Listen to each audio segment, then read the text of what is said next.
அன்பிற்கும் பெருமதிப்பிற்கும் உரிய எல்லாம் வல்ல அல்லாஹுவின் நல்லடியார்களே, அல்லாஹ் ரப்புல் ஆலமீன் அகிலத்தின் அருட்கொடை அண்ணல் நபி ஸல்லல்லாஹு அலைஹி வஸல்லம் அவர்களை இந்த உலகத்துக்கு அருட்கொடையாக அனுப்பினான்.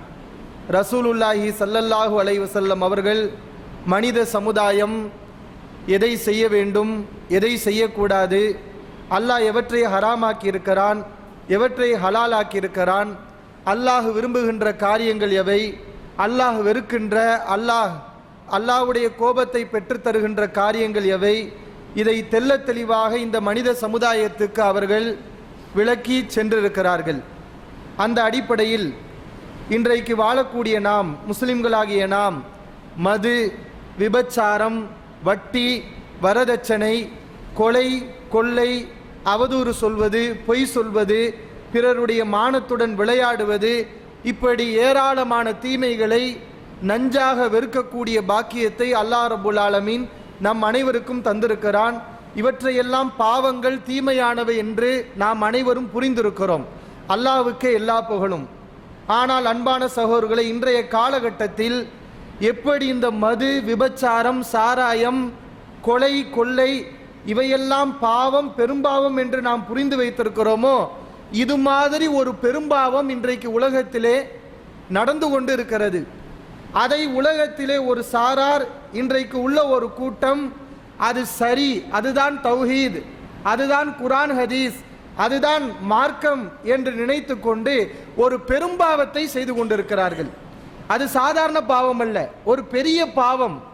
அடுத்த மூமினுடைய மானத்தோடு விளையாடக்கூடிய பாவம், அடுத்தவர்களுடைய மனதை தாக்கக்கூடிய ஒரு பாவம், அல்லாஹ்வும் அல்லாஹ்வுடைய தூதரும் வன்மையாக கண்டித்திருக்கக்கூடிய மிகப்பெரிய பெரும்பாவம்.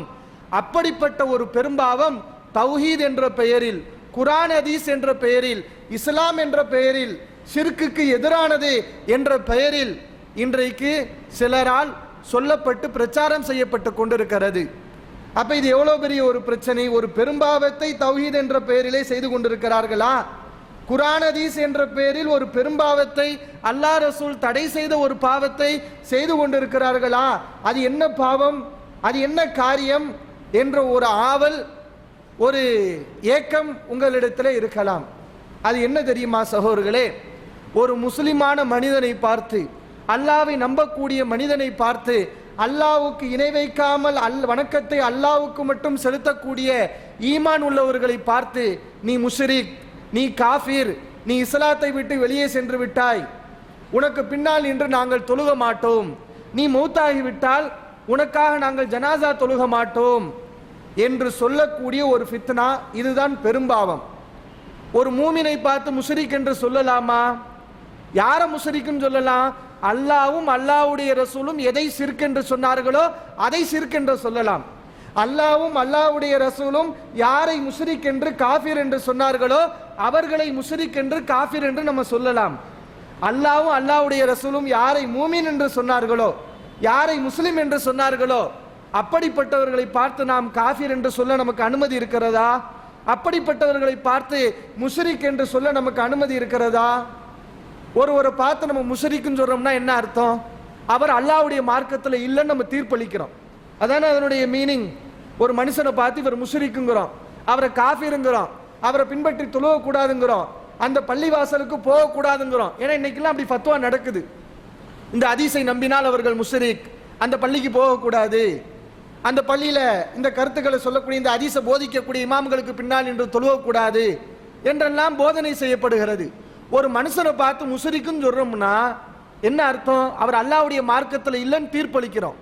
அல்லாஹ்வுடைய மார்க்கத்தில் யார் இருக்கிறா, யார் இல்லைன்னு தீர்ப்பளிக்கிற அதிகாரம் யாருக்கு இருக்குது? யாருக்கு இருக்குது?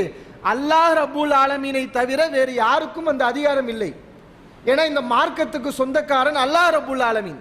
அலா லில்லாஹி தீனுல் ஹாலிஸ், இந்த தூய்மையான மார்க்கம் அல்லாஹ்வுக்குரியது என்று அல்லாஹ் ரப்புல் ஆலமீன் திருமறை குர்ஆனிலே சொல்லி காட்டுகிறான். அல்லாஹ்வுடைய இந்த மார்க்கத்தில் யார் இருக்கிறார், யார் இல்லை, யார் முஸ்லிம், யார் முஸ்லிம் இல்லை, இதை நம்ம பேசக்கூடாது. நாம பேசுறதுக்கு, நாம் பேசுறதுக்கு, நீங்க பேசுறதுக்கு யாருக்கும் அருகதை இல்லை, யாருக்கும் உரிமை இல்லை. அல்லாஹ் சொல்லணும், இவர் என் மார்க்கத்தில் இருக்கிறாரு, இந்த காரியத்தை செஞ்சா என் மார்க்கத்தை விட்டு போயிடுறாரு என்று அல்லாஹ் சொல்லணும். அதை விட்டுட்டு இந்த விஷயத்துல ஒரு மனிதனுடைய லாஜிக்கை ஆதாரமாக கொள்றது, ஒரு மனிதனுடைய வாத திறமைகளை ஆதாரமாக எடுத்துக்கொண்டு அதை வைத்துக்கொண்டு இவர் முஸ்லிம் இல்ல முஷ்ரிக் என்று ஃபத்வா கொடுப்பது, இது ரொம்ப டேஞ்சர் சகோதரர்களே. ரசூலுல்லாஹி ஸல்லல்லாஹு அலைஹி அவர்கள் சொன்னார்கள், புகாரிலே பதிவு செய்யப்பட்டிருக்கிறது, ஒரு ஆட்சியாளர் முஸ்லிம் இல்ல நீங்க முடிவு செய்றீங்களா? அப்ப எப்படி முடிவு செய்யணும்?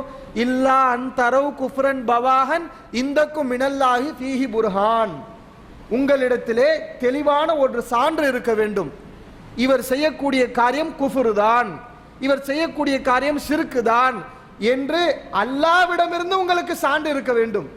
நீங்களா கையில மடியில போட்டு இது ஷிர்க் மாதிரி இருக்கு, இது குஃபுர் மாதிரி இருக்கு, நீங்க பேசக்கூடாது. உங்களுக்கு பேசுறதுக்கு உரிமை இல்லை. மினல்லாஹி ஃபீஹி புர்ஹான், அல்லாஹ்விடமிருந்து ஒரு தெளிவான சான்று அது குஃபுர் தான், அவர் செய்வது இணை வைப்பு தான் என்பதற்கு இருக்க வேண்டும். இது இல்லாமல் யாரையும் பார்த்து நீங்கள் காஃபிர் முஷ்ரிக் என்று சொல்லக்கூடாது என்று அல்லாஹ்வின் தூதர் ஸல்லல்லாஹு அலைஹி வஸல்லம் அவர்கள் சொன்ன ஹதீஸ் புகாரியிலே பதிவு செய்யப்பட்டிருக்கிறது. சொல்லப்போனா இதுதான் தௌஹீத். எது தௌஹீத்? அல்லாஹ் யாரை முஷ்ரிக்னு சொன்னாங்களோ அவங்கள சொல்லுவோம். அல்லாஹ் ரசூல் எதை பத்தி பேசலையோ அதை பத்தி நாங்க பேச மாட்டோம். அல்லாஹ் ரசூல் எதை நம்ப சொல்லியிருக்காங்களோ அதை நம்புவோம். அல்லாஹ் ரசூல் சொன்னதையே ஷிர்க்கு, அல்லாஹ் ரசூல் நம்ப சொன்னதையே ஷிர்க்கு, அல்லாஹ் ரசூல் சொன்னதை நம்பினால் ஒரு முஷ்ரிக் ஆகிவிடுவான். இந்த கொள்கை குழப்பத்துக்கு நாங்கள் ஒத்து வர மாட்டோம். இப்படி இருப்பதுதான் தௌஹீத். அதை விட்டு புதிதாக ஷிர்க்கை கண்டுபிடிப்பதும், ஹதீஸ்லே ஷிர்க் இருக்கிறது, குர்ஆனை நேரடியாக புரிந்தால் ஷிர்க் வந்துவிடும், அதனால் அந்த வசனத்துடைய அர்த்தத்தை மாற்றி புரிய வேண்டும். ஹதீஸை நம்பினால் இது நாள் வரைக்கும் புகாரி இமாம், முஸ்லிம் இமாம், அபுதாவுத் இமாம், திருமிதி இமாம், இஸ்லாமிய அறிஞர்கள் அவர்கள் அனைவரும் இந்த ஹதீஸை சஹீஹ்னு சொல்லியிருக்காங்களே, ஹதீஸ்ல எந்த கோளாறும் இல்லையே, ஆனா நம்புனா நீ முஷ்ரிக். அப்ப இந்த மாதிரியான ஒரு ஃபித்னாக்களுக்கு, ஒரு குழப்பத்துக்கு நாம் சிக்கிவிடக்கூடாது. ரசூலுல்லாஹி ஸல்லல்லாஹு அலைஹி அவர்கள் இந்த பிரச்சனை நீங்க எப்படி பார்க்கணுங்கிறீங்க? ஏன்னா இன்னைக்கு சர்வ சாதாரணமா ஆகி போச்சு. முஸ்லிம்கள் இது நாள் வரைக்கும் நம்பி வந்த ஒரு நபிமொழியை திடீர்னு ஒரு ஆள் வந்து இதை நம்பினா முஷ்ரிக் ஆயிருவீங்க, இது ஷிர்க் இருக்கு, புகாரில ஷிர்க் இருக்கு, முஸ்லிம்ல இருக்குது, ஹதீஸ் தொகுப்பு நூல்ல எல்லாம் ஷிர்க் இருக்கு, புகாரி இமாம் அறியாம ஷிர்க் வச்சிருக்காரு, முஸ்லிம் இமாம் அறியாம ஷிர்க் வச்சிருக்காரு என்ற மாதிரியான கருத்துக்களை சொல்லி ஷிர்க்கை ஒழிக்க வேண்டும், வாங்கள் ஷிர்க் ஒழிப்பு மாநாடுக்கு என்று அழைக்கிறார்கள். ஷிர்க்கை ஒழிக்கலாம், மௌலுது ஓதுறது ஷிர்க்கு, தகடுதாயத்து போடுறது ஷிர்க்கு, இறந்தவங்களை பிரார்த்திக்கிறது ஷிர்க்கு, இதெல்லாம் ஷிர்க்கு தான். ஆனா இன்னைக்கு என்ன பிரச்சனை? அல்லாஹ்வும் அல்லாஹ்வுடைய ரசூலும் எதை ஈமான் சொன்னாங்களோ அதையே ஷிர்க்குன்னு சொல்லக்கூடிய அளவுக்கு குழப்பங்கள் உருவாகி போச்சு. முஸ்லிம்களுக்கு மத்தியில மற்றவங்களாம் காஃபிர்கள், மற்றவங்களாம் முஷ்ரிக்குகள், எங்களுடைய கருத்தை சொல்லக்கூடியவர்கள் மட்டும்தான் முஸ்லிம்கள். நாங்க ஹதீஸை மறுக்கிற மாதிரி யார் மறுக்கிறாங்களோ அவங்க தான் முஸ்லிம்கள், ஹதீஸை ஏற்றுக்கொண்டால் காஃபிர்கள் முஷ்ரிக்குகள் என்று சொல்லக்கூடிய ஒரு குழப்பம் உருவாகி இருக்கிறது. அப்ப இது நிறைய பேருக்கு தெரியறது இல்லை. இது என்னமோ சாதாரண விஷயம் மாதிரி அப்பாவி மக்கள் நினைத்து கொண்டிருக்கிறார்கள். ஆனா ரசூலுல்லாஹி ஸல்லல்லாஹு அலைஹி அவர்கள் இதை எவ்வளவு பெரிய பாவமா சொன்னாங்க. புகாரில் இடம்பெற்றிருக்கக்கூடிய ஹதீஸ், மன் கதஃப மூமினம் பி குஃப்ரின், ஒரு மூமினை பார்த்து காஃபிர் என்று யார் குற்றம் சாட்டுகிறாரோ, காஃபிர் முஷ்ரிக் என்று ஒரு மூமினை பார்த்து யார் குற்றம் சாட்டுகிறாரோ ஃபஹுவ கத்லிஹி, அவர் அந்த மூமினை கொலை செய்கிறார். நபி அவர்கள் சொல்லக்கூடிய வாசகத்தை பாருங்க, என்ன சொல்றாங்க? ஒரு முஸ்லிமை பார்த்து, ஒரு மூமினை பார்த்து இவர் முஷ்ரிக்கு, இவர் காஃபிரு என்று நீங்கள் சொன்னால் அந்த மனுஷரை நீங்க கொலை செய்றீங்க. சுப்ஹானல்லாஹ். நீங்க யாராவது கொலை செய்வீங்களா? நம்ம யாராவது ஒரு முஸ்லிமை கொலை செய்வோமா? அதை நம்ம மனசால் நினைச்சு பார்க்க முடியுதா? ஆனா இன்னைக்கு நிறைய பேர் கொலை செஞ்சுக்கிட்டு இருக்கிறாங்க. என்ன கொலை? மூமினை பார்த்து முஷ்ரிக், இவர் காஃபிர், இந்த பள்ளிக்கு ஜாக் பள்ளிக்கு போகக்கூடாது, அங்க உள்ள இமாமை பின்பற்றி தொழுவக்கூடாது, அவங்களாம் இந்த ஹதீஸை நம்புறாங்க முஷ்ரிக் என்ற அளவுக்கு ஒரு குழப்பம் உருவாகி இருக்கிறது. அப்ப இது என்ன? இது என்னமோ தௌஹீத் மாதிரி, இதுதான் இஸ்லாம்ங்கிற மாதிரி, இதுதான் தங்க ஈமானுக்கு அடையாளங்கிற மாதிரி. எது அடையாளம்? அடுத்தவங்களுடைய மானத்தோட விளையாடுறது, அடுத்தவனை எல்லாம் காஃபிர் ஆக்குறது, இதுதான் தௌஹீதுடைய அடையாளமா? இதுதான் மார்க்கமா? கொஞ்சம் நீங்க யோசிச்சு பார்க்கணும்.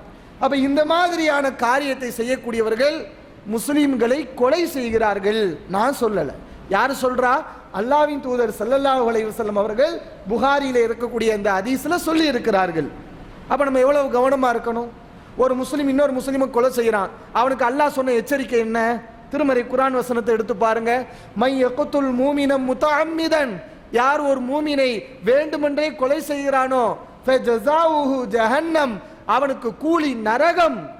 காலிதன் ஃபீஹா, சும்மா கிடையாது, அந்த நரகத்திலே அவன் நிரந்தரமாக கிடப்பான். அல்லாஹ் எச்சரிக்கிறான், நிரந்தரமாக கிடப்பான். வகலிபல்லாஹு அலைஹி, அல்லாஹ்வுடைய கோபமும் அவனுக்கு உண்டு. வலஅனஹு, அல்லாஹ் அவனை சபிக்கிறான். எவ்வளவு பெரிய எச்சரிக்கை பாருங்க. நிரந்தர நரகம், அல்லாஹ்வுடைய கோபம் அவன் மேல உருகிறது, அல்லாஹ்வுடைய சாபம் அவன் மேல உண்டாகிறது. வஅத்தலஹு அதாபன் அலீமா, பயங்கரமான தண்டனையும் அல்லாஹ் அவனுக்கு தயார் செய்து வைத்திருக்கிறான் என்று அல்லாஹ் குர்ஆன்ல எச்சரிக்கிறான். ரசூலுல்லாஹி ஸல்லல்லாஹு அலைஹி அவர்கள் ஒரு முஸ்லிமை பார்த்து முஷ்ரிக் காஃபிர் நீ சொன்னீனா அவனை கொலை செய்கிறாய் என்று சொல்லியிருக்கிறார்கள். அப்ப மூமினை பார்த்து காஃபிர் முஷ்ரிக்னு ஃபத்வா கொடுக்கிறது எவ்வளவு பெரிய குழப்பம். அதனால எவ்வளவு பெரிய தண்டனை, நிரந்தர நரகம், அல்லாஹ்வுடைய கோபம் உண்டாகிறது, அல்லாஹ் அவனை சபிக்கிறான், பயங்கரமான தண்டனையும் அல்லாஹ் தயார் செய்து வைத்திருக்கிறான். இது நமக்கு தேவையா? இப்படிப்பட்ட ஒரு விஷயத்தை நம்ம வாயால சொல்லி முஸ்லிம்களுடைய ஈமானோட விளையாடி இந்த ஃபித்னாவில் நம்ம இருக்கணுமா என்பதை நீங்கள் யோசித்து பாருங்கள். இன்னும் ரசூலுல்லாஹி ஸல்லல்லாஹு அலைஹி வஸல்லம் எச்சரித்தார்கள். புகாரிலே பதிவு செய்யப்பட்டிருக்கிறது, ஒரு முஸ்லிமை பார்த்து முஷ்ரிக் என்று ஒருவன் குற்றம் சாட்டினால், அவன் முஷ்ரிக்கா இருந்தா பிரச்சனை இல்லை, நீ தப்பிச்ச. ஆனா அவன் காஃபிர் முஸ்லிமா இருந்தா, அவன் மூமினாக இருந்து நீ அவனை பார்த்து முஷ்ரிக் காஃபிர் என்று சொன்னால் நீ முஷ்ரிக் ஆயிருவ. வைல்லா ரஜஅத் அலைஹி, அவன் அதற்கு தகுதியாக இல்லாவிட்டால் நீ முஷ்ரிக் ஆகி விடுவாய், நீ காஃபிர் ஆகி விடுவாய் என்று அல்லாஹ்வின் தூதர் ஸல்லல்லாஹு அலைஹி வஸல்லம் எச்சரித்திருக்கிறார்கள். இது யாருக்குரிய எச்சரிக்கை? இன்றைய காலத்தில் குர்ஆன் ஹதீஸ் என்ற பெயரில், ஷிர்க் என்ற பெயரில் ரசூலுல்லாஹி ஸல்லல்லாஹு அலைஹி வஸல்லம் நபிமொழிகளை எல்லாம் ஷிர்க்குடைய லிஸ்டில் வச்சு முஸ்லிம்களை எல்லாம் காஃபிர் பட்டம், முஷ்ரிக் பட்டம் கொடுக்கிறார்களே, அவர்களுக்குரிய எச்சரிக்கை. நீங்க இப்ப கவனமாயிருங்க. உங்களுக்கு புரியலையா அந்த ஹதீஸை விட்டுட்டு போங்க, நமக்கு விளக்கம் தெரியல, அல்லாஹ் விளக்கத்தை கொடுப்பான் அப்படி நம்புங்க. அதை விட்டுட்டு அந்த ஹதீஸ்ல ஷிர்க் இருக்கு, அதை நம்புறவங்களா முஷ்ரிக் என்ற ஒரு நிலைப்பாட்டுக்கு வந்தா இந்த மக்கள் முஷ்ரிக்காக இல்லாவிட்டால் இப்படிப்பட்ட கருத்தை சொல்லக்கூடிய நீங்கள் முஷ்ரிக்காகி விடுவீர்கள், காஃபிராகி விடுவீர்கள். அல்லாஹ்வை பயந்து கொள்ளுங்கள். இப்பெல்லாம் ரசூலுல்லாஹி ஸல்லல்லாஹு அலைஹி வஸல்லம் எச்சரிச்சிருக்கிறாங்க. இன்னைக்கு இந்த மாதிரி ஒரு கருத்தை, ஒரு பெரிய ஒரு பாவத்தை, பெரும்பாவம் தான் இது, இது சாதாரண பாவம் இல்லை, பெரும்பாவம், முஸ்லிமை கொலை செய்கிற அளவுக்கு நிகரான பாவம். இதை செய்து கொண்டிருக்கிறார்கள் அறியாமல் சகோதரர்கள். அவர்களிடத்தில் வரக்கூடிய பிரச்சனைகளை பாருங்களேன். ஒரு மனுஷன்ட்ட விரலை அசைக்கலாமா வேண்டாமா, தொழுகையில் விரலை அசைக்கலாமா வேண்டாமா, இதில் கருத்து வேறுபாடு வரலாம். என்ன அது மாதிரி ஒளி எப்போ முடியுமா முடியாதா, இந்த மாதிரி மசாயில் பிரச்சனைகளில் கருத்து வேறுபாடு வருவது இயல்பு. ஆனால் சமீப காலங்களாக எதில் கருத்து வேறுபாடு வந்துகிட்டு இருக்கு? இது சஹீஹான ஹதீஸா, ஷிர்கான ஹதீஸா, இது முஸ்லிம் ஈமானா, இது ஷிர்கா, இப்படி அகீதா பிரச்சனைகளில் புதிதாக ஷிர்கை கண்டுபிடித்துக் கொண்டு இருக்கிறார்கள். அதில் ஒரு சில விஷயங்களை பாருங்க. சிந்தனை பிறல், ஓவராக சிந்தித்தால், அல்லாஹ் ரசூல் நமக்கு சொல்லிட்டாங்க. இதான் அல்லாஹ் ரசூல் சொன்னதுங்கிறத நமக்கு முன்னாடி வாழ்ந்த நல்ல மக்கள் சுமந்து வந்து நமக்கு தந்துட்டாங்க. நம்ம நம்புறது நம்முடைய வேலை. இதோட இருந்தோம்னா ஷிர்க் எது குஃபர் எது என்பதை வித்தியாசப்படுத்தி நம்ம ஈமான்ல சரியா இருந்துருவோம். ஆனா நான் என் அறிவுல போட்டு பார்ப்பேன், ஹதீஸா இருந்தாலும் அறிவுல போட்டு பார்ப்பேன், குர்ஆனா இருந்தாலும் அறிவுல போட்டு பார்ப்பேன் என்ற மாதிரியான ஒரு நிலை ஒருவரிடத்துல வரும்போது அப்பதான் என்ன நடக்குது? ஹதீஸ்ல ஷிர்க் இருக்கு, இதனால் வரைக்கும் வந்த முஸ்லிம்கள்லாம் ஷிர்க்க தெரியாம நம்பிட்டு வந்திருக்கிறாங்க, இப்படிப்பட்ட ஒரு கருத்துக்களை சொல்ல வேண்டிய நிலை ஏற்படுகிறது. அதனுடைய அடையாளங்கள்ல பாருங்களேன். ஒரு ஹதீஸ் அபுதாவுது போன்ற பல நூல்களில் பதிவு செய்யப்பட்டிருக்கு. நபி ஸல்லல்லாஹு அலைஹி வஸல்லம் ஒரு யூதர் வருகிறார். முகமது அவர்களே, நீங்க தான் சிறந்த சமுதாயம், அல்லாஹ்வுக்கு இணை வைக்காவிட்டால் நீங்க என்ன வைக்கிறீங்க? ஒரு காரியத்தில் என்ன வைக்கிறீங்க? அதை மட்டும் செய்யாவிட்டால் நீங்க தான் சிறந்த சமுதாயம் என்று நபி ஸல்லல்லாஹு அலைஹி அவர்களை பார்த்து சொல்லுகிறார். ரசூல் ஸல்லல்லாஹு அலைஹி வஸல்லம் அது என்ன, நாங்க என்ன வைக்கிறோமா, நாங்க என்ன செய்யறோம் அப்படின்னு கேட்கிறாங்க.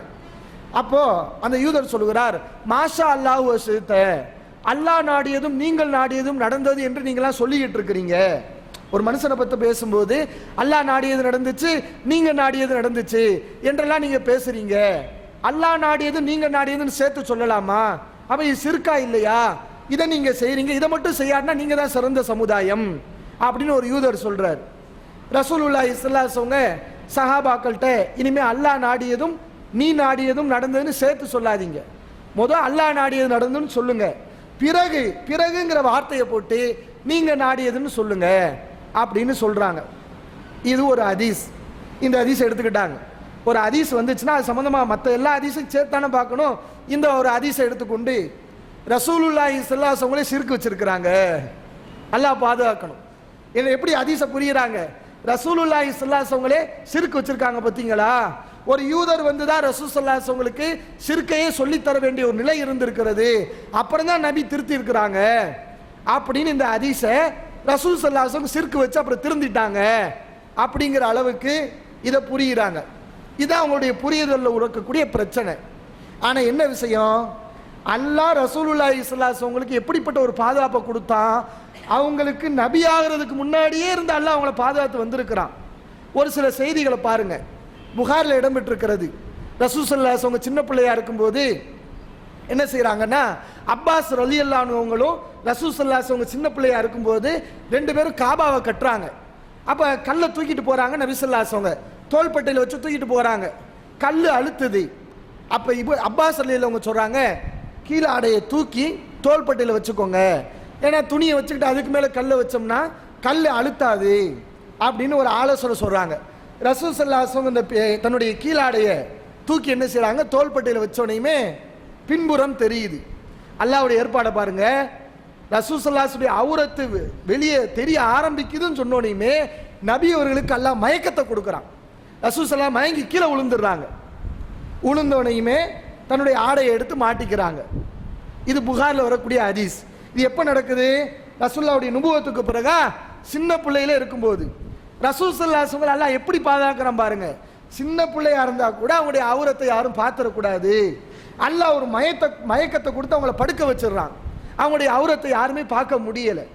அப்ப இந்த மாதிரி ஒரு ஏற்பாட்டில் தான் ரசூலுல்லாஹி ஸல்லல்லாஹு அலைஹி அவர்கள் வஹி வர்றதுக்கு முன்னாடியே இருந்தாங்க. அது மாதிரி பாருங்க, சின்ன பிள்ளையில விளையாடி கொண்டு இருக்கும்போது ஜிப்ரீல் அலைஹிஸ்ஸலாம் அவர்கள் வந்து ரசூல் ஸல்லல்லாஹு அலைஹி வஸல்லம் உள்ளத்தை பிளந்து ஒரு சதக்கட்டியை எடுக்கிறாங்க. எடுத்துட்டு சொல்றாங்க, ஹாதா ஹல்லு ஷைத்தான், இது சைத்தானுடைய பகுதின்னு சொல்லி சிறுபிள்ளையாக இருக்கும்போது அதை அப்புறப்படுத்திடுறாங்க. இது நபி அவர்களுக்கு சின்ன பிள்ளைகள் நடக்குது. இந்த அதிசயம் உங்க மறுக்கிறாங்க. அது எப்படின்னா சொல்லிட்டாங்க, நம்பிட்டு போக வேண்டும், அவ்வளவுதானே. அது எப்படி சின்ன பிள்ளையா நடக்கும்போது எப்படி நடக்கும் அப்படிலாம் கேட்குறாங்க. அப்போ இதுதான் அல்லாஹ்வுடைய ஏற்பாடு. வஹி வருவதற்கு முன்பே ரசூலுல்லாஹி ஸல்லல்லாஹு அலைஹி அவர்கள் அவங்களோட உணவு கொண்டு வருவாங்க. என்ன, இந்த சிலைகளுக்கு படையல் செஞ்ச இறைச்சி அதெல்லாம் ரசூல் ஸல்லல்லாஹு அலைஹி கூட கொண்டு வரப்படும். எப்போ நபி ஆகிறதுக்கு முன்னாடி. அப்பயே ரசூலுல்லாஹி ஸல்லல்லாஹு அலைஹி அதை சாப்பிட மாட்டேன்னு சொல்லிடுவாங்க.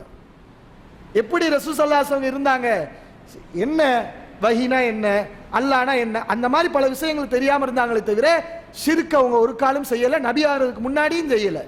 விபச்சாரத்தை அவங்க நபி ஆகிறதுக்கு முன்னாடியும் செய்யல. நபி ஆகிறதுக்கு முன்னாடி அவங்க சாராயம் கொடுக்கல. இப்படித்தான் ரசூலுல்லாஹி ஸல்லல்லாஹு அலைஹி வஸல்லம் வாழ்க்கை இருந்திருக்கு. ஆனா இன்னைக்கு வந்து என்ன செய்றாங்க, நபி ஆன பிறகு மக்களுக்கு ஈமான் இஸ்லாத்தை எல்லாம் சொன்ன பிறகு ரசூல் ஸல்லல்லாஹு அலைஹி வஸல்லம் ஷிர்க் வச்சாங்க. இது எப்படிப்பட்ட ஒரு குற்றச்சாட்டு. ஆனா உண்மையிலே அந்த ஹதீஸுடைய நிலை என்ன தெரியுமா? அந்த ஹதீஸ்ல ரசூல் ஸல்லல்லாஹு அலைஹி வஸல்லம் யூதரை பார்த்து சொல்றாங்க, இன் குன்து ஆரிஃபுஹா லக்கும், இந்த வார்த்தை தப்பு என்று நான் அறிந்துதான் வைத்திருந்தேன். ரசூலுல்லாஹி ஸல்லல்லாஹு அலைஹி வஸல்லம் என்ன சொல்றாங்க, இந்த மாஷா அல்லாஹ் விஷயத்தை நீங்கள் நாடியதும் அல்லாஹ் நாடியதும் நடந்துச்சு. இந்த வார்த்தையை தப்பு என்று நான் அறிந்துதான் வைத்திருந்தேன். இதை உங்களிடத்தில் சொல்ல வேண்டும் என்றுதான் நினைத்திருந்தேன். அல்லாஹ் இப்படி ஒரு வாய்ப்பை ஏற்படுத்தி விட்டான். வஹி வந்துருச்சு. வஹி வந்த பிறகுதானே சொல்ல முடியும். ரசூல் ஸல்லல்லாஹு அலைஹி வஸல்லம் மனசுல பட்டதை சொல்ல முடியுமா? அப்ப நபிக்கு தெரியுது இது தப்புன்னு சொல்லி அல்லாஹ்ட்ட இருந்து வஹி வரும்போது அதை சொல்றாங்க. அப்ப ஹதீஸ்ல தெளிவா இருக்கு, நபி இணை வைக்கவே இல்லை, எந்த ஒரு காலத்துல வைக்கவில்லைன்னு. ஆனா இவங்க என்ன செய்றாங்க, நபி என்ன வச்சுட்டாங்க. எப்போ சஹாபாக்களுக்கெல்லாம் தர்பியத்தை கொடுத்து ஈமான போதிச்சு அவங்க தூதரான பிறகு அல்லாஹ்வுக்கு ஷிர்க் வச்சாங்க. அப்ப கோளாறு எங்க, ஹதீஸ்ல கோளாறா அல்லது இந்த சிந்திக்கிற மக்கள்கிட்ட உள்ள கோளாறா? யோசிச்சு பாருங்க. இது ஒண்ணு. அடுத்து ஒரு செய்தி, புகாரி முஸ்லிம் நிறைய நூல்கள் இருக்குது. சுலைமான் அவங்க சொல்றாங்க ஒரு ஹதீஸ், இன்னைக்கு எனக்கு பல மனைவிமார்கள் இருக்கிறாங்க, பல மனைவிமாரிடத்தில் நான் செல்வேன், அவர்கள் அனைவரும் அல்லாஹ் அவங்களுக்கு குழந்தை பாக்கியத்தை தருவான், அவர்கள் ஆண் குழந்தைகளாக இருப்பார்கள், அல்லாஹ்வுடைய பாதையிலே போராடக்கூடியவர்களாக இருப்பார்கள் அப்படின்னு அல்லாஹ் மேல சத்தியமிட்டு ஒரு விஷயத்தை சுலைமான் அவர்கள் சொல்கிறார்கள். நபி ஸல்லல்லாஹு அலைஹி வஸல்லம் இந்த சம்பவத்தை சொல்லி காட்டுறாங்க. ஆனா அல்லாஹ் கொடுக்கல. இன்ஷா அல்லாஹ் சொல்ல மறந்துட்டதுனால அல்லாஹ் அந்த தேவையை பூர்த்தி செய்யலை. சுலைமான் அலைஹிஸ்ஸலாம் மட்டும் இன்ஷா அல்லாஹ் சொல்லி இருந்தால் கான தரக்கல்லி ஹாஜதி, அவர் தன்னுடைய தேவையை அடைந்திருப்பார், அல்லாஹ் அவருக்கு பல மனைவிமார்களுக்கு குழந்தை பாக்கியத்தை தந்திருப்பான் என்று ரசூலுல்லாஹி ஸல்லல்லாஹு அலைஹி வஸல்லம் சொல்றாங்க. இது புகாரி முஸ்லிம்ல எல்லாம் பதிவு செய்யப்பட்டிருக்கு. இந்த ஹதீஸை மறுக்கிறாங்க. எப்படி சொல்லி மறுக்கிறாங்க பாருங்க, சிந்தனையை பாருங்க. தௌஹீதான். எப்படி குழந்தை உருவாகுங்கிறது அல்லாஹ்வுக்கு தான் தெரியும், அது ஆண் குழந்தை தான் உருவாகுங்கிறது அல்லாஹ்வுக்கு தான் தெரியும். அந்த குழந்தைகள் அல்லாஹ்வுடைய பாதையில போராடுவாங்களா இல்லையா, முஸ்லீமா இருப்பாங்களா இல்லையா, அதுவும் அல்லாஹ்வுக்கு தான் தெரியும். அப்ப அல்லாஹ்வுக்கு மட்டும் தெரிஞ்ச ஒரு விஷயம், சுலைமான் நபி எப்படி இதை சொல்லுவாரு, நாளைக்கு நடக்க போற இந்த விஷயங்களை ஒரு நபி எப்படி பேசுவாரு, அப்ப இது ஷிர்க்கு, ஒரு நபி இந்த ஷிர்க்கை செய்ய மாட்டாரு, அதனால இந்த ஹதீஸ் புகாரில் இருந்தாலும் முஸ்லீம்ல இருந்தாலும் அதை மறுக்கணும். அப்ப என்ன சொல்ல வராங்க, சுலைமான் அவங்க ஷிர்க்கு வச்சாங்க, அதனால இந்த ஹதீஸ் ஏத்துக்கிற கூடாது என்ற அளவுக்கு குற்றம் சாட்டுறாங்க. ஆனா உண்மையில என்ன, இது ஷிர்கா? இதாங்க தௌஹீத். என்ன தௌஹீத் தெரியுமா, ஒரு சில பிரார்த்தனையுடைய வாசகங்களை நம்ம உறுதிப்பட அல்லாஹ் மேல சத்தியம் பட்டு பேசுவோம். இதுவும் நபிமொழிகளில் சொல்லப்பட்ட ஒரு ஒழுங்கு. புகாரில் ஒரு சம்பவம் இடம்பெற்றிருக்கிறது. அனஸ் பின் நலர், அல்லாஹ்வுக்கா உயிரை தியாகம் பண்ண ஒரு சஹாபி, உலகத்திலேயே இவர் சொர்க்கவாசி என்று அல்லாஹ்வுடைய தூதரால் முத்திரை குத்தப்பட்டவர். அப்படிப்பட்ட ஒரு சஹாபி. இந்த சஹாபியுடைய சகோதரி அவர்கள் வேறொரு பெண்ணோட சண்டை போட்டு பல்ல உடைச்சிடுறாங்க. இந்த சஹாபியுடைய சகோதரி வேறொரு பெண்ணோடு சண்டை போட்டு பல்ல உடைச்சிடுறாங்க. அப்ப அந்த பாதிக்கப்பட்ட பெண்கள், நாங்க பழிக்கு பழி அந்த பெண்ணுடைய பல்ல உடைக்கணும் அப்படின்னு சொல்றாங்க. ரசூல் ஸல்லல்லாஹு அலைஹி வஸல்லம் தீர்ப்பு வழங்குறாங்க, பல்ல உடைச்சதுக்கு பகரமா உங்களுடைய சகோதரருடைய பல் உடைக்கப்பட வேண்டும் என்று தீர்ப்பு சொல்லிடுறாங்க. அப்ப அனஸ் பின் நலர் இந்த சஹாபி சொல்றாங்க, அல்லாஹ் மீது சத்தியமாக லா யுக்ஸரு பின்னுஹா, என் சகோதரருடைய பல் உடைக்கப்படாது அப்படின்னு சொல்றாங்க. நபி ஸல்லல்லாஹு அலைஹி வஸல்லம், அனஸே அல்லாஹ்வுடைய சட்டம் இது, ஏன் நீங்க இப்படி பேசுறீங்கன்னு கேட்குறாங்க. கொஞ்ச நேரத்தில் என்ன நடந்துச்சுன்னு தெரியல, பல்லு உடைக்கணும்னு சொன்னவங்க பல்ல உடைக்க வேண்டாம், அவங்க ஏதாவது நஷ்ட ஈடு கொடுத்தா நாங்கள் வாங்கிக்கிறோம் என்று சொல்லி தண்டனையை வாபஸ் வாங்கி கொள்கிறார்கள். அப்பதான் ரசூலுல்லாஹி ஸல்லல்லாஹு அலைஹி வஸல்லம் சொல்றாங்க, இன்னமின் இபாதில்லா, அல்லாஹ்வுடைய அடியார்கள் சில பேர் இருக்கிறார்கள், லவ் அக்ஸம் அலல்லாஹ், அல்லாஹ்வின் மீது சத்தியமிட்டு சொன்னால் லா அபர்ரஹு, அல்லாஹ் அந்த சத்தியத்தை நிவர்த்தி செய்து விடுகிறான், அப்படிப்பட்ட சிறந்த நல்லடியார்கள் இருக்கிறார்கள் என்று அனஸ் பின் நலர் அந்த சஹாபியை சிறப்பித்து சொன்னார்கள். இதுவும் புகாரில் வரக்கூடிய ஹதீஸ் தான். இவங்க சிந்திக்கிறமா இதை சிந்திச்சோம்னா, சுலைமான் அலைஹிஸ்ஸலாமுடைய ஹதீஸை சிந்திச்சாங்கல்ல, அது மாதிரி இதை சிந்திச்சோம்னா என்ன நடக்கும், பல்லு உடைக்கப்படாதா? இவருக்கு என்ன தெரியும், பல்லு உடைக்கப்படும் படாதுன்னு சொல்லி இவருக்கு என்ன தெரியும், இது அடுத்து நடக்க போற விஷயம் இல்ல. அப்போ மறைவான விஷயம் இருக்குன்னு சொல்லி இவர் நினைச்சிருக்காரு. இதை போய் நபி சிறப்பிச்சு சொல்லி இருக்கிறாங்க. புகாரில உள்ள இந்த ஹதீஸை மறுக்கணும். அப்படி அதை எடுத்துக்கிறது. இது என்ன, அல்லாஹ்ட்ட செஞ்ச துவாவை வெளிப்படுத்துறது. அவர் அல்லாஹ் நிறைய துவா பண்ணியிருக்கிறாரு, யா அல்லாஹ் என் சகோதரிக்கு இந்த தண்டனை வரக்கூடாதுன்னு கேட்டிருக்கிறாரு. அந்த துவாவுடைய வெளிப்பாடா மனசுல இருந்து வெளியே வருது, என் சகோதரருடைய பல் உடைக்கப்படாது. இது தௌஹீதா ஷிர்கா? இதானங்க தௌஹீது. அல்லாஹ்ட்ட செஞ்ச துவாவை உறுதியா மனசுல வச்சு அந்த வார்த்தையை வெளிப்படுத்துறது. உங்களுக்கு நோய் இருக்கு, உதாரணம் ஒரு நோய் வருது ஒரு மனுஷனுக்கு, அல்லாஹ் நம்பணும், அல்லாஹ்வுக்கு ஷிர்க் வைக்காதவன், ஒரு கேன்சர் நோய் வந்து மௌத்தா போகுது. அவன் மௌத்துடைய ஆழத்தில் அந்த கேன்சரால் படக்கூடிய நோவினைகளை எல்லாம் பட்டுவிட்டு கடைசி நேரத்தில் அவர் சொல்கிறார், அல்லாஹ் மேல சத்தியமா இனிமே இந்த நோய் என் பிள்ளைகளுக்கு வராது அப்படின்னு சொன்னார். சொல்றார், இது ஷிர்கா ஈமானா? இது ஈமானுங்க. அது எப்படி உன் பிள்ளைக்கு இந்த நோய் வராதுன்னு உனக்கு எப்படி தெரியும்? இது அந்த அர்த்தத்தில் சொல்றது இல்ல, என் பிள்ளைக்கு இந்த நோய் வரக்கூடாது அப்படிங்கிற அர்த்தத்தில் சொல்றது. அல்லாஹ்ட்ட துவா செஞ்சுட்டேன், என் பிள்ளைகளுக்கு இந்த நோய் வரக்கூடாது அப்படிங்கிற அர்த்தத்தில் இந்த வார்த்தையை சொல்றது.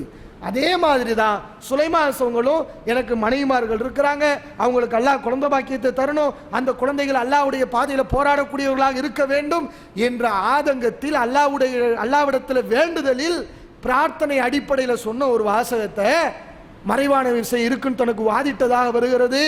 அல்லாஹ்வுடைய அதிகாரத்தில் கையில் எடுத்ததாக வருது. இது ஷிர்க்கு. இந்த ஹதீஸை மறுக்கணும். சரி, ஹதீஸுடைய விளக்கம் தெரியல. அந்த ஹதீஸுக்கு இமாம் புகாரி போட்ட தலைப்பு என்ன, அதை பார்த்தாவது புரியலாமா இல்லையா? இமாம் புகாரி போட்ட தலைப்பு என்ன? பாபு மன் தலபல் வலத, அதுக்கு போட்ட இமாம் புகாரி போட்ட தலைப்பு என்ன? குழந்தையை வேண்டுதல். இவங்க புரியுற மாதிரி புரிஞ்சா அல்லாஹ்வுடைய அதிகாரம் தனக்கு இருக்குன்னு வாதிடுதல், இந்த ஹதீஸை மறுக்க வேண்டும், இப்படியா போட்டார் அவரு. அழகா சுலைமான் அவங்க எந்த அடிப்படையில் சொன்னாங்க? இமாம் புகாரி அவங்க அதை ஒரு வார்த்தையில சொல்லிட்டாங்க. பாபு மன் தலபல் வலத, குழந்தையை அல்லாஹ்விடத்தில் வேண்டுதல். அப்ப துவாவா உள்ள ஒரு விஷயத்தை அல்லாஹ்விடத்தில் நம்பிக்கை வச்சு ஈமானிய அடிப்படையில் வெளிப்படுத்திய ஒரு வார்த்தையை அல்லாஹ்வுடைய அதிகாரத்தில் தலையிடுறது என்ற மாதிரி காட்டலாமா?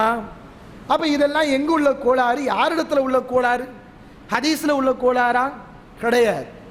ஹதீஸை புரியக்கூடிய ஒரு இடத்துல உள்ள கோளாறு. இது மாதிரி இன்னும் ஒரு சில விஷயங்கள் இருக்கிறது. அதை இன்ஷா அல்லாஹ் இரண்டாவது அமர்வில் அறிந்து கொள்வோம். எல்லாம் வல்ல அல்லாஹ்வின் நல்லடியார்களே, எது சிறுக்கு இல்லைங்கிற விஷயத்தில் சுய அறிவை புகுத்திய காரணத்தால் அல்லாஹ்வுடைய தூதரையும் நபி சுலைமான் அலைஹிஸ்ஸலாம் அவர்களையும் ஷிர்க் வைத்தார்கள் என்ற ஒரு குற்றச்சாட்டு வைக்கப்பட்டிருக்கிறது. இனி அடுத்து என்ன குற்றச்சாட்டு தெரியுமா? பாருங்க, சிந்தனை கோளாறுங்கிறது அல்லாஹ் எப்படி எல்லாம் காட்டுகிறான். அடுத்து என்ன தெரியுமா? சஹாபாக்கள். ஏன்னா நபி ஸல்லல்லாஹு அலைஹி வஸல்லம், சுலைமான் நபி எல்லாரையும் சொல்லியாச்சு. அடுத்து என்னது? சஹாபாக்கள். ஒரு சம்பவம், ரசூலுல்லாஹி ஸல்லல்லாஹு அலைஹி வஸல்லம் மௌத்தா போறாங்க.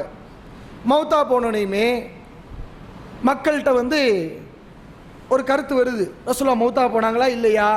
அப்போ முனாஃபிக்கின்கள், நயவஞ்சகர்கள், நபி மௌத்தா போயிட்டாங்க, இனிமேல் நம்ம குழப்பத்தை செஞ்சிடலான்னு சொல்லி துடித்து கொண்டு இருக்கிறார்கள். இந்த நேரத்தில் உமர் அலியில் அவங்க சொல்றாங்க, அல்லாஹ் மேல சத்தியமா நபி அவர்கள் மௌத்தா போகலை, முனாஃபிக்கின்களை கொல்ற வரைக்கும் ரசூல் ஸல்லல்லாஹு அலைஹி வஸல்லம் மௌத்தாக மாட்டாங்க அப்படின்னு ஒரு வார்த்தை சொன்னாங்க.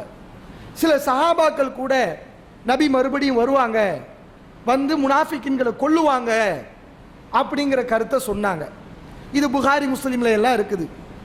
இதை இந்த சிறுக்குன்னு சொல்லிட்டு இருக்கக்கூடிய இந்த சாரார், ஹதீஸ்களில் சிறுக்கு இருக்கு அப்படின்னு சொல்லக்கூடிய இந்த சாரார், அவங்க சிந்தனையில் ஏற்பட்டிருக்கக்கூடிய ஒரு முக்கியமான கோளாறு, நபியுடைய மரணத்தின் போது சஹாபாக்கள் உமர் ரலியல்லாஹு அன்ஹு அவர்கள் ரசூல் ஸல்லல்லாஹு அலைஹி வஸல்லம் அல்லாஹ்வுடைய இடத்துல வச்சாங்க.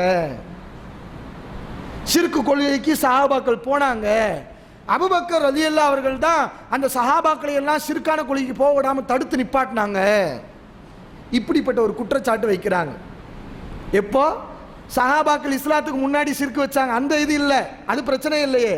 எப்போ நபி அவர்கள் 23 வருடம் பாடுபட்டு இஸ்லாத்தை தௌஹீத சொன்ன பிறகு நபி அவருடைய மௌத்துல சஹாபாக்கள் ஷிர்க் வச்சுட்டாங்க. அபூபக்கர் ரலியல்லாஹு அவங்க சொல்லி தான் அவங்கள மாத்தினாங்க. இது எவ்வளவு பெரிய ஒரு குற்றச்சாட்டு! எந்த அடிப்படையா கேட்கறது?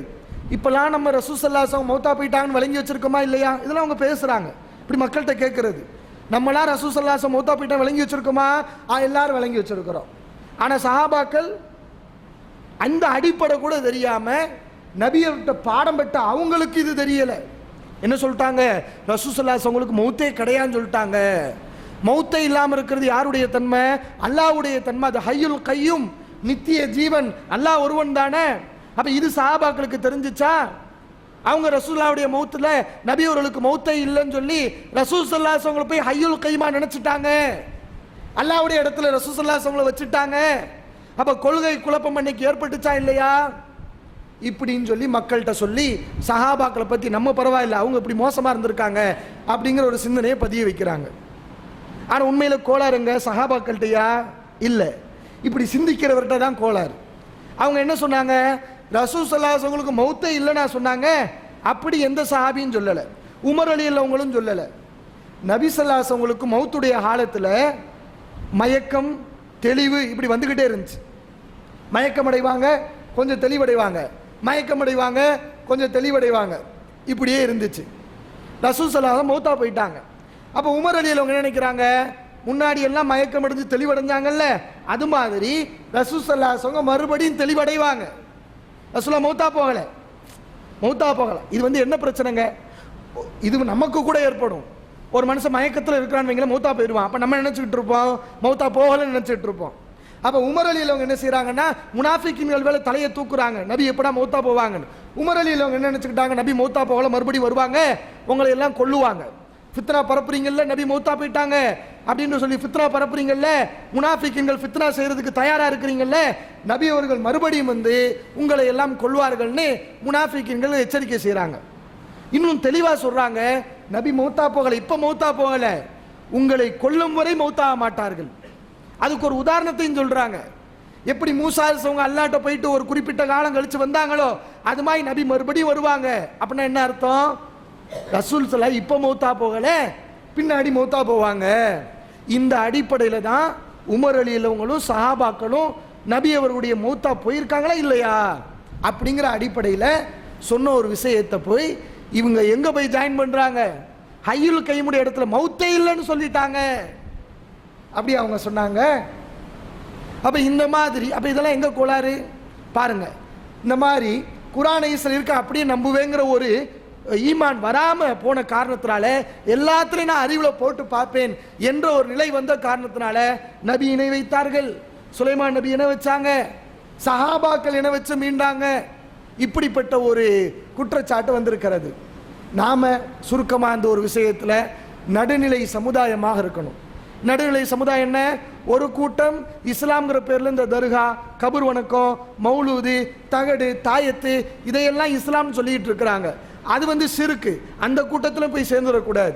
இன்னைக்கு ஒரு கூட்டம் வந்து ஹதீஸ்ல சிறுக்கு இருக்குது, குர்ஆனை நேரடியாக புரிஞ்சா சிறுக்கு வந்துடும், புகாரி இமாம் அது சஹீஹ்னு சொன்ன ஹதீஸை நம்பினா சிறுக்கு வந்துடும், இப்படி சொல்லி கொண்டு இருக்கிறாங்க. நம்ம இதுலேயும் இருக்கக்கூடாது, அதுலேயும் இருக்கக்கூடாது. நம்ம நடுநிலை சமுதாயம். என்ன நடுநிலை? அல்லாவும் அல்லாவுடைய தூதரும் எதை சிறுக்குன்னு சொன்னாங்களோ அதை யாரு செஞ்சாலும் சிறுக்குன்னு சொல்லுவோம். அல்லாவும் அல்லாவுடைய தூதர் எதை நம்பணும்னு சொன்னாங்களோ அதை ஒரு ஆள் வந்துகிட்டு இதை நம்பாத சிறுக்காயிரும் என்று சொன்னால் நாங்கள் கேட்க மாட்டோம் என்ற ஒரு தெளிவான கொள்கையில் இருக்க வேண்டும். அடுத்த மூமியினுடைய ஈமான் விஷயத்தில் விளையாண்டு கொலை செய்யக்கூடிய பெரும்பாவத்தை செய்துவிடக் கூடாது.